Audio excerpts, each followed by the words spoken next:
Sales is all about convincing the other party that the idea you have for them was actually their idea in the first place and what they want for themselves, by giving them something they may not have even known they needed in the first place and can only get through you. I will teach you how to sell more and get more of what you want out of all life situations by using hidden persuasion tactics. The reason this information matters is because we face situations daily where the other party that we are trying to sell or the other party that we are trying to convince our worldview is what they actually want for themselves, they're either doing nothing today, they're using our competitors, or they're not interested in challenging the status quo because we may be more complex, more costly, and just not something that they are ready to consider at this very given moment. In my software sales job as an account executive, I've been selling for over 4 years. I call on prospects every day and they say, well, I'm using your competitor. Who are you? Why are you better? Well, if you're more expensive, we have no budget. There's just no way I would consider what you were trying to sell me, and they shut you down. So how can you get past those objections so that you can convince the other party that your idea was actually their idea in the first place? And let's start with an example so that you can empathize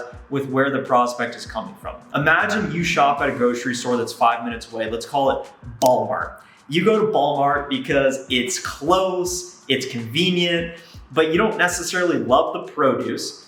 And there's another grocery store about 20 minutes away, so it's a little bit more inconvenient, it's more expensive. Let's call it Whole Foods. And you don't want to go to Whole Foods because of the reasons I just listed. So if I were working for Whole Foods and I was trying to convince you to stop shopping at Walmart to go to Whole Foods, I would start by saying, well, look, what are the problems that you experience going to Walmart today? You may be thinking, well, the produce is fine, it's inexpensive, but I want a six-pack really bad. And the optionality there is maybe just not what I want it to be on a week-to-week basis. But with that being said, it's still close, convenient, it's cheap. I'm happy going there. So I would say, okay, well, if you want a six-pack and you're saying the optionality is not quite what you need it to be, what does that mean when the optionality is not there? You would say, so I'm not asking about the negative consequences of that before scenario.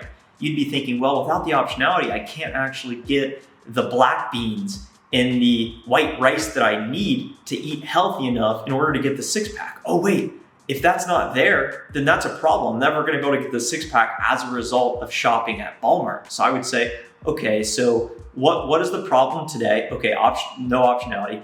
What are the implications of that problem? Well, if I can't get the supplies I need, then there's no possible way I can get the six-pack. Okay, well, what do you want in your ideal grocery store? Oh, well, I want optionality. I just want to be able to get the food I want to be able to get a six-pack. And I'd say, okay, well, if we were able to give that to you, what would that mean? Well, I have a higher chance of actually getting the six-pack. Now we're talking positive business outcomes. So if I were working for Whole Foods, this would be a part of my advertising, and I'd be using social proof, and I'd say, we have this cohort of people and we're further out of the way, we're on the outskirts of town, but we provide optionality. It's gonna cost a little more, but we help people get six-packs. And all of a sudden you would be rethinking and you would say, I'm willing to go out of my way and drive longer. I'm willing to spend more money so that I can get the end result that I actually want. When we are selling solutions, complex high-ticket items such as software, it's all about thinking in the frame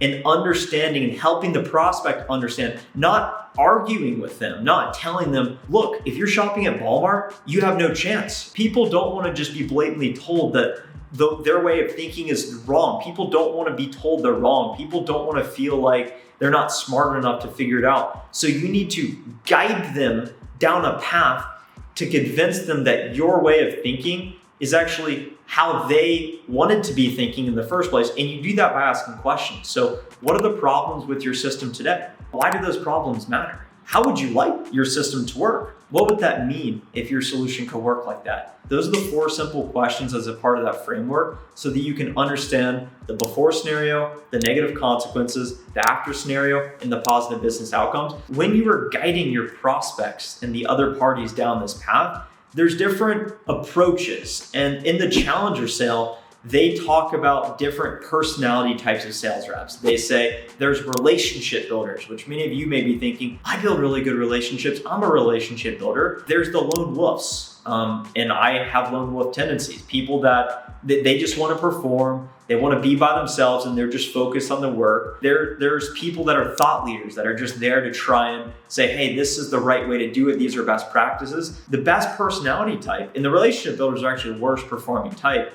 because customers can then walk all over you and you're afraid of confronting them. The best personality type for sales is the challenger, because you are willing to push on them so that you can help them understand that you're not telling them their way is wrong. You're saying, well, what are you actually looking to do? Are you able to accomplish that with the way you're going about this today? This is how other leading organizations are thinking about this. So one strategy to actually apply is using the principle of authority. So coming across as a thought leader and being able to mindfully poke holes and ask questions based around problems and pain that other organizations that have been in their situation have faced. So you can say, well, hey, you mentioned that lack of automation is, of course, inefficient.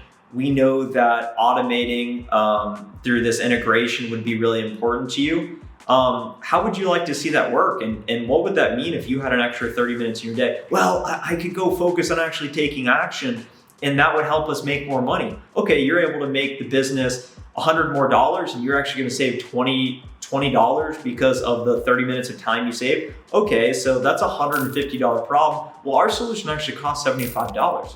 No brainer, right? It's because you're challenging them and pushing them. The final piece to the sales approach is using the principle of scarcity. You've seen on southwest.com trying to book your airplane ticket. You need to go home. You need to do this trip. You want to see your family. You have this event. It's something you need. And the only way to get what you need is by getting on a plane, because you're not about to drive 10 hours from Texas to Ohio.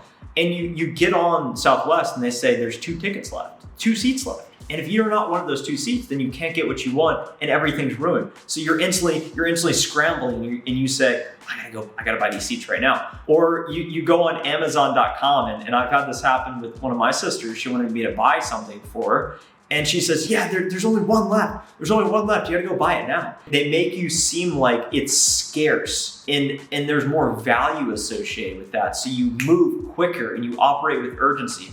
That's lower ticket items, and you can put on the limited time offer, limited availability. Hey, this discount only lasts for X, Y, Z. If you're selling higher ticket items like software, it is much more challenging to deploy scarcity because the prospect knows that you are in business to sell them.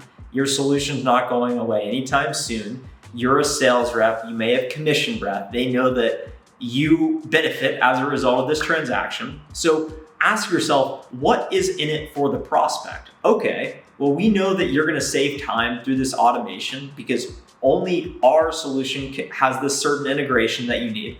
Okay, so what does it mean when you don't have this integration? Okay, you waste 30 minutes a day. So building urgency around the negative consequences of, well, hey, the longer you wait, the longer you do not have this integration in place, you are wasting time. You are going to be inefficient. You will be unable to achieve your goals. That's one strategy to build urgency. And additionally, when you are presenting pricing in a partnership proposal, you can also use the limited time-based discounts. And you can do this towards the end of quarters, especially when you frame and say, look, we're a public organization. I spoke with my finance team and it normally would cost $50,000, but what we're able to do, if you're able to sign by this date, we can actually offer it for $45,000. Is that something that you believe your organization would want to take advantage of? Well, yeah, of course you would. Okay, do you think it's possible for us to sign by September 30th?